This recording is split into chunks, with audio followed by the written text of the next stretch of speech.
تبارك الذي جعل في السماء. أعوذ بالله من الشيطان الرجيم. بسم الله الرحمن الرحيم.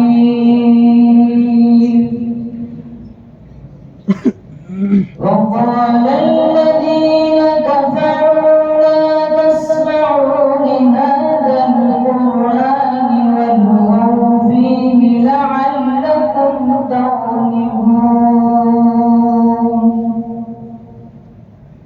فلنذيقن الذين كفروا عذابا شديدا ولنجزينهم أسوأ الذي كانوا يعملون. ذلك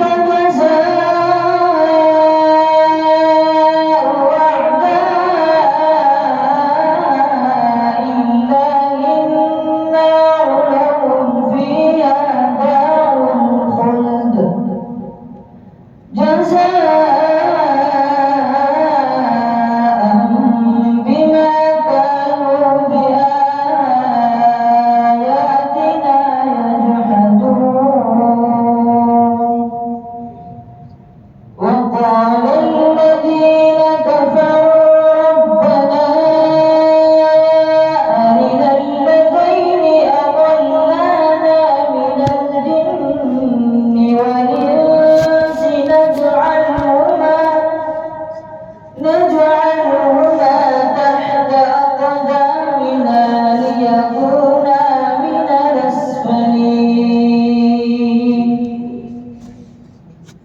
إن الذين قالوا ربنا الله ثم استقاموا تتنزل عليهم الملائكة ألا